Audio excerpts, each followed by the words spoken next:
Boom, boom. Hey, we are live and we're back with the Phoenix RIA. We're actually still figuring out the kinks on the Phoenix RIA and streaming to the Facebook group since Facebook decided to take that away. So we are live on my personal channel, and right about now, my daughter Holly is sharing this off my personal channel into the Facebook group because that's how I have to do it right now. So, um, Perfect. yeah, so a little update on the market. Inventory is climbing. If you're not watching it, you should be. Someone put out a stat. I think we are the highest point since I don't know, late I think 2017. So Okay. we are in the bottom mark of a normal market. And if you've been listening to Luke and I on this show for the last, I don't know, 6 months, I'm like, get ready for the summer and fall to be slow with the election year. Yep. I wouldn't be shocked if we hit 20,000 actives by late summer, early fall. Don't you say that, Chris. Well, I just did. I think I can do it again. So it will be a slower time. But with slower times creates opportunity if you know how to take advantage of that. So Yep. just you know, a lot of people are talking about double down on marketing right now. Double down on your fix and flips. Remember the whole like cycle of the real estate market. Obviously, summer's slower for us, and if you're watching for Florida, you have a little different cycle. The Florida cycle actually starts at like November and runs till May.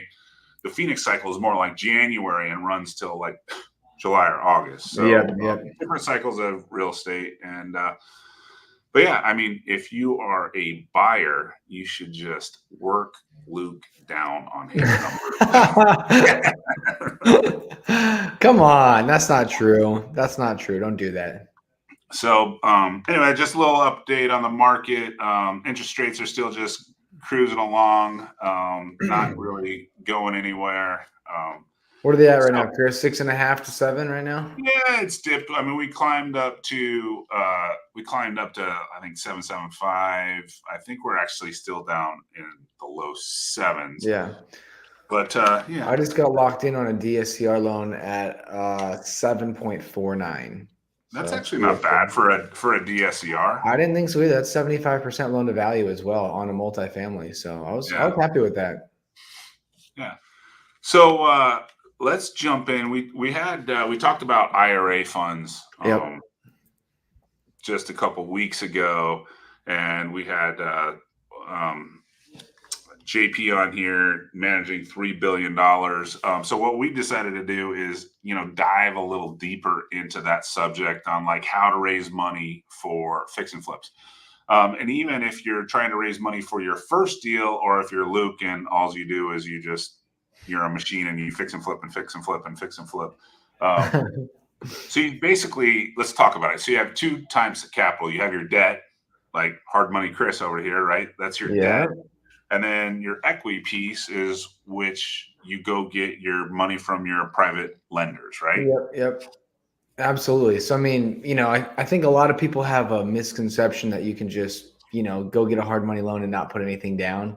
I think a lot of people, out there believe that it's like, okay, well, if I found a deal, then I'll have a lender that'll just give me 100% financing on everything. And it doesn't work like that. Obviously, a lender, Chris, they want some skin in the game from your side as well. They want to beat that, the leverage down because obviously, if anything was to happen where you didn't perform, then they're stuck, holding the tab. So yeah, so what we did, from when we very first got started is we went ahead and we would be the ones that would come up with our own equity piece. Again, that was starting out, right? So let's just give an example. If we're buying a property for $400,000, and let's say that a lender, Chris, is asking for 20% down, right? If you're asking for 20% down, then we're going to need to have $80,000 to bring to the table, Yeah. right? So, and I want to just stop you real Yeah. quick right there. But what was the first step, and what did you say that you had to have to? And if you get this, you can go get lenders that will participate, right? You need a deal, right? A You hundred got- percent. First things first is you need to make sure you find a deal. Yeah. Because the thing is, if you just you just find something on the MLS, then they're asking retail. No, a hard money lender is gonna, Chris is gonna look at that deal. He's gonna run the numbers, and he's gonna say, no, I'm not Yeah. gonna give you financing on something that you're trying to buy, 100% of market value right now. And I don't know if you did this, so I'm going to take one step back as well. I Yeah, don't know if you did this, but if you do get a deal, just you have a deal, right? You can reach out to, maybe you get a deal and your one of Luke's friends. Luke, if he brings you a good deal, you don't necessarily have to have that 20% down you did on yours, but if you have a deal, you could do a JV and yeah. bring the deal to him. So if you don't have a deal, if you're new and you're starting out, if you have a deal, you could take it to a lender like myself, like Luke would. Even though he's not a lender, he would still participate with you if you brought him a good deal, right? No question about it. Yeah, because Yeah, the deals are what's tough to find, right? right. Like that's the thing that everyone spends all the money for marketing on, is to go get those deals. Yeah, So that is the toughest part of it. That is what is the most difficult to find. And so from that point, though, as we're starting, what you're going to do is you're going to go again. You're going to go to a hard money lender. You're going to go to whoever that may be. You might go to to a hard money lender. You could go to honestly even like a family or friend. I mean, if they have a lot of money, yeah, and you're going to basically explain to them, they've got a deal here. This is what I'm looking to do. But again, so on average, a hard money lender is going to probably ask for about 20% down. The yeah, more that you do with them and the more trust that you build with them, they're going to be able to give you better leverage. You're going to be able to, bump that number down a little bit. They might go to 15%, right? And then you might even get them down to 10%. Well, the thing is that if you're just doing one, like when we first started, that's not, I don't want to say it's not a huge deal, but it's not a huge deal where it's like, you know what, say you've done a couple good fix and flips and you've got a little bit of money, bankrolled now. Say it is that number of what I said of let's say it's, let's just even say it's 15%. So if it's 15%, you're going to need to come to the table with $60,000.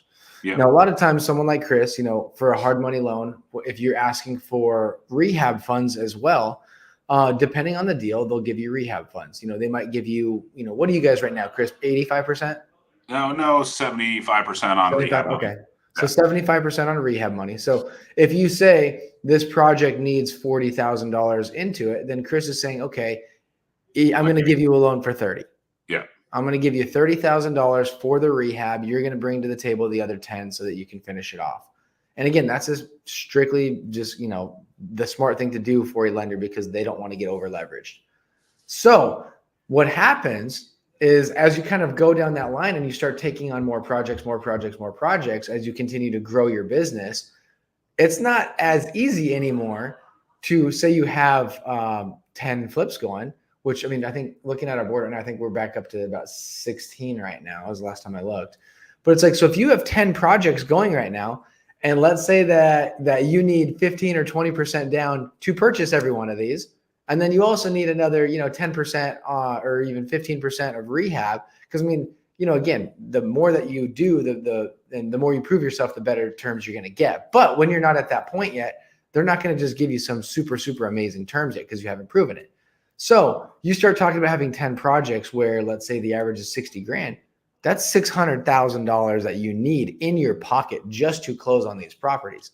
yeah. So, But you also need the 10 grand per property. So there's another 100 grand for and yep, then there's debt service on it. Let's just say yep, it goes 6 months on 340 grand. That's 3,400 times 10. That's another. You need $1,000,000. yeah, Luke, give me exactly. $1,000,000. So that's the thing is you'd need $1,000,000 in your pocket to run 10 projects at a time if you're not using OPM. OPM Yeah, is other people's money. So what we started doing is we started gap funding. Now, what if you're not familiar with what gap funding is? Gap funding is you're about to take down that fix and flip, right? But let's just say that you find someone because you've proven yourself to maybe someone, or maybe you have someone that trusts you, right? Maybe it's a family member, or uncle, or a brother, or a father, or whatever it might be. Maybe you have someone that says, "Hey, I trust you. I think that you know what you're doing. You've been in this for a little while now. Like, let's, I'm gonna go ahead and back you on this." So say they're gonna front you that $60,000. If they front you that $60,000, they are what's considered a gap funder. They are literally funding the gap that you needed to be able to close on that property. So how to do that? Again, what I've said many, many times before, because again, we didn't get gap funders when we very first got started, but we started getting very loud on social media and explaining to people what we do. When you explain to people what you do, and if you once again, I keep coming back to this, once you prove yourself that you know what you're doing, and other people see that you know what you're doing, then people might get interested in being willing to do that for you. The I'm other just thing is, curious. One question: yeah. Is wearing overalls without a shirt is that loud? Yeah, I think so. All right, I didn't mean to interrupt. Yeah, no, we're good. We're good. That's guilty right here, right?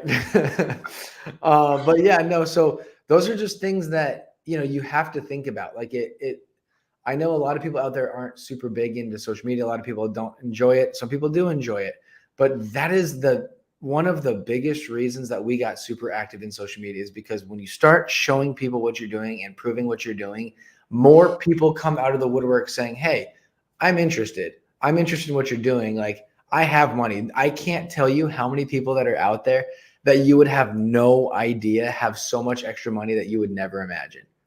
Right. And so the thing is that you have to make it attractive to them. Right.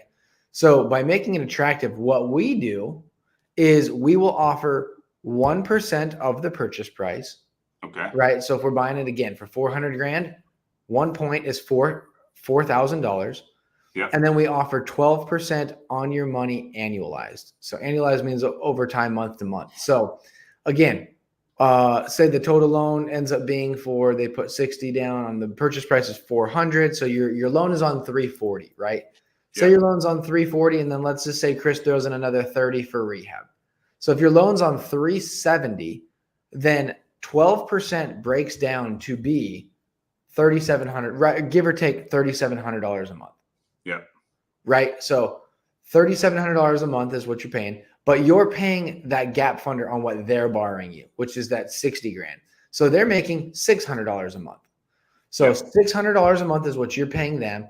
And then the average hold, let's just say, is going to be 4 months. If that hold is 4 months, then it's 6 times 4. So you're adding $2,400 to that 4,000. So they're making $6,400 on their $60,000 in a 4-month period. Now, the thing is if you can do that 3 times in a calendar year, obviously that's starting to be some really, really, really impressive returns. It's just over 30% for those of you that can't do the math that quick. Yeah. So it comes out right around what, 19 grand or something? 19.2? Yeah, it's just over 30% cash on cash. Yeah. So it's like you start talking about giving people 30% returns on their money. And if they truly, trust you and they think that you're a safe bet, you're going to have people that are willing to do this left and right. And so what happened with us is that we started with a couple people that were gap funding for us. And then, as the years went by of us proving ourselves and people saying, wow, I'm making so much money with you guys, literally just giving it to you and being completely hands off. You know what I mean? Completely hands off. Yes, it is a second position loan. So that is the thing that's a little bit risky, as Chris holds the first position loan, being the full on hard money lender. And then this comes into a second position. So that is like the little bit of risk there. But again, we write up contracts with our gap funders, and we end up saying, hey, and again, I've been told we probably shouldn't do this, but we do guarantee it. So, I mean, when we guarantee it, that's saying, hey, if shit hits the fan, which it does at times, then we're still going to be paying you back. Yeah. So some thoughts about that, guys. I am the first position, and I do foreclose on people occasionally, not often, but yeah. So make sure whatever operator you're using, you check them out. Obviously, Luke's out there running. He's doing 10, 16 deals. He's, probably, do you have a little email write up you send to them, that kind of stuff? Like, here's our last 3 deals that we did. Yeah. So we have it just different depending on whoever's working with us. We have some people that work with us that they say, hey, yeah, I want to be fully in the know of everything that's going on. You know what I mean? When you finish that project, please let me know. Let me know when I can expect my money. And then we have other guys that are just like, and this is actually the majority of people, but the majority of people say we started with $50,000 on a gap fund. And then once it went really well, they're like, okay, let's do another one. And then you make them another 5-6 grand on their money over the course of 4 to 6 months, whatever it is. So, you kind of keep that rolling. And then a lot of these people, they'll say, you know what, this is going very, very well. I would prefer, if you're open to it, to give you another 100 grand, or I would, if you're open to it, I'd give you $250,000 right now. And so that's what we've done. We've had people that have done that, and they started with 50 grand. We've had some people start with 20 grand. And we've had some people get up to, I'm just being very honest, we've had people get up to $700,000-800,000 with us. That's awesome. And the crazy thing is, imagine having 800 grand with us on, let's just say, 10 different projects. Do you have any idea what kind of money you're making on that? If the average is, let's just say, even 20% by the time you add in that point, it's pretty insane. Well, if we just do the math on at 30%, 30% on 800 grand is 240 grand a year. This is quick math. Yeah. So making $250,000 a year by lending out 800. Yeah. No, it's not bad. So obviously market shifts, just, disclaimer, you gotta understand who your operator is. Cause Yeah. I have foreclosed on second positions and people call me and I'm like, sorry, Yeah, for sure. But, obviously, someone like Luke is out there, doing a good job and, returning money to his investors. And that's probably the biggest thing. So obviously, someone said the kite method, right? So, the knowledge of the industry. So obviously, Luke, I don't know how many flips but you're averaging 100 flips a year? Probably closer to like 70.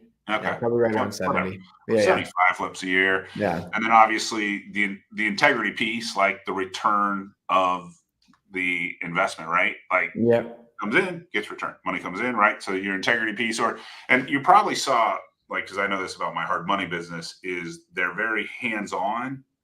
Project 1, 2, and 3. Yes. More hands-off. Project 4, 5, and 6, right? 100%. Yeah. We'll usually have like a monthly call or something. Like we'll call them and exactly. Like, hey, what's got this one. Doing? Yeah, this one's gonna close this one's set to close in 2 weeks. This one's about to hit the market. This one is 2 months into renovation. Yeah. So then obviously your team, you guys got your acquisition guys, you got your contractors. Obviously having a good team in place is important. I mean, we all know that contractors can be a pain, whether you're just dealing with the contractor that's coming over to fix something at your house, right? Yep. And then obviously, the last is the execution. So, yeah.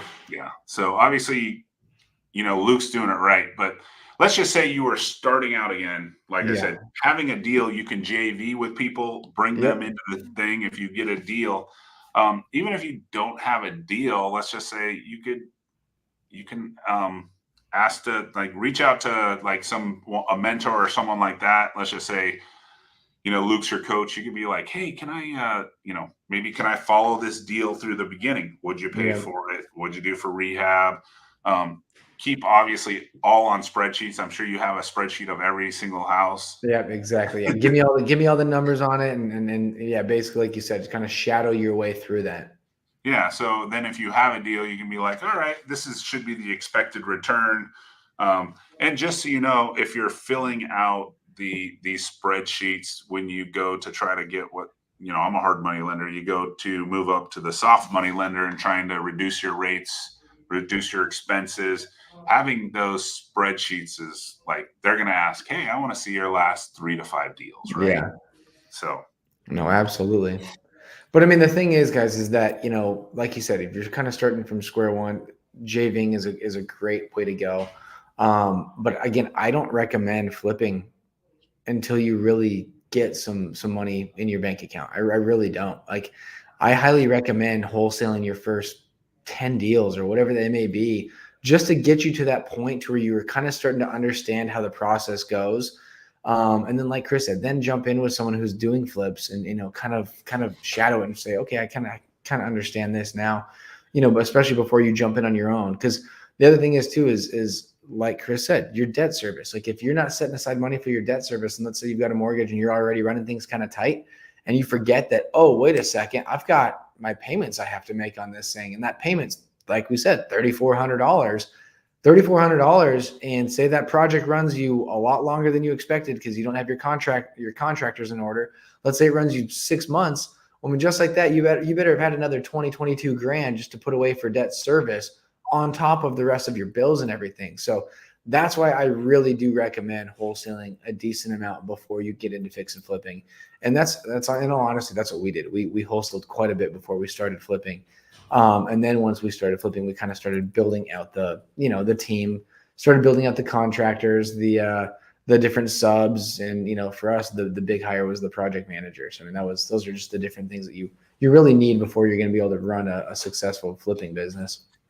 Well, obviously, that's probably the most expensive piece. If you're running around doing it, you know, yourself and project managing yourself, I mean, obviously, and it's your project, so you have more at stake Yeah, than the project manager does.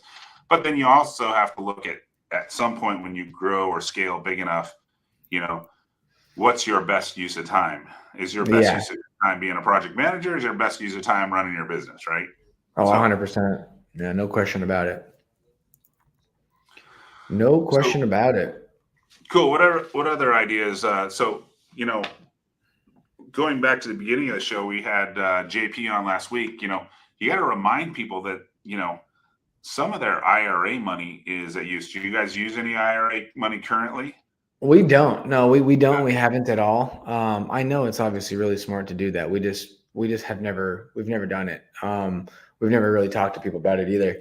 I personally have no money in an IRA, so I just, Yeah, like we've said, we sink all of our money into real estate, and so we don't have anything to be able to kind of play off of with that. But again, there's a lot of people out there that do have that, and yeah. so if they can Anybody get that that set has up for them, anybody that has a self-directed IRA or a 401k, so defined benefit plan, you could invest as the second lien position, the equity piece for someone like Luke. And, like you said, if you're getting a 30% return or a 10% over a short period of time, then, annualized, it ends up being a 30% return. But yeah, that's just another idea to when you're talking to people like, oh, yeah, some people are like, yeah, don't have any money, but in your piece or in your conversation, be like, yeah, well, my dad has some money in a self-directed IRA. He lends it to me, which I then put out in hard money loans.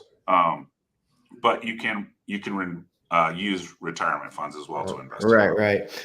And it's kind of the other thing that's kind of cool about it that I do really enjoy about the fact that we did get loud and kind of put it out there what we're doing, is that like I've got one of my good buddies actually, he's lended some money with us for gap funds and whatnot, and he's like, I looked at the end of the year last year, and he's like, I made $47,000 with you guys. And he's like, I only had, I mean, there was nothing crazy, but I mean, I think he said, I'm not trying to say it's nothing crazy, but he had a decent, a decent amount with us, nothing crazy though. And he's like, I didn't go to a single project. I didn't do anything. I didn't swing a hammer. I didn't have to run comps. I didn't do anything. All I did was just send you money one time. And then I had it roll over a couple of times and I loved it. So then I gave you a little bit more. And then he's like, and then literally at the end of the year, I look back and he's like, you guys paid me 47 grand. He's like, I made Yeah, 47,000 on the side. That's $4,000 a month on the side from literally doing nothing, which was, he was pretty stoked with that. yeah. Little side note again: if you use somebody's IRA money, let's just say your buddy had an IRA, self-directed IRA, that 47,000 would be tax free. Yeah. So, That's pretty cool. and what's nice is it's more of I mean, they're not actively, working the business, but, you're actively working the business and they're Oh yeah. investing with you. And it's just not putting it in some mutual fund that's getting, 11.2 that you get this little statement with all the graphs on and something like Yeah, yeah, no, for sure. For sure. And I mean, the thing is too, is that, you'll have some people that will say like, well, can we just partner 50-50 on it if I just give you the funds? And the thing is, we'll never do that, personally. And I mean, the reason being is just because, as we mentioned at the beginning of this podcast, the difficulty is in finding that deal. You can find that. money. You can Yeah. find money, and so finding that deal is the most difficult to do. So with that being said, we're not willing to give away 50% of a project, for lending. You know what I mean? Yeah. Yeah. So, like, number one thing is if you get a deal, everybody's like, oh, I need to go before I can go cold call or market or whatever. I gotta find the money first. No, that's not the case. If you get Yeah, the deal, you'll find the money. for sure, for sure. You just have to be in the room with the right people, and obviously the Phoenix REIT absolutely helps quite a bit. Yeah. Yeah, if you bring a deal to the Phoenix RIA, there's probably 10 people that'll be like, "Yeah, I'm ready to jump in that deal." Yeah, So, yeah, for sure. well, cool. Any questions? Like I said, the fact that we're just sharing on my Facebook group into the Phoenix RIA until I solve this problem because Facebook just locked us out. I'm going to look into, and if anybody has the answer that I could go to Zoom and go to YouTube, I need to go to multiple YouTube channels, multiple Facebook channels, Instagram channels. StreamYard was that solution. It may Right. not be anymore, but I gotta solve the problem, which I will get done in the next week or so. But yeah, if you have any comments, you want to see something else, we're always looking for content to give people. The Phoenix RIA is next Tuesday, so we won't be on here. And we got 3 people, myself included, what we use in AI in our business. And my favorite thing in AI is it now writes all my emails and it writes all my text messages. Like if I'm sending out even a reminder text to, hey, you're coming to the Phoenix RIA next Tuesday, all the emojis and all the excitement that goes into those text messages is not me. It is just me typing out what I want to say using AI and it's spitting it right back to me and be like, man, I sound amazing. Man, that's great. I love it. That's perfect. So if you are watching on the Phoenix RIA, we will be back live next Tuesday. If you're watching on either the Viking Boys YouTube channel or my YouTube channel, please hit subscribe and post your comments. We will be watching over them. If it's on, obviously, the Facebook pages, post your comments there. We'll be commenting as well there. And we are on episode 77. By Man. fall, we should hit to 100, and we'll probably have to rent some giant studio and and have Oh episodes. yeah. I like it. I like it. That'd be fun. Cool. Well, thanks for jumping on, guys. Thanks again, Luke, for jumping on, and we'll see Always. you in 2 weeks because we'll be live next week. So, Sounds good. I like it. all right, see ya. Later.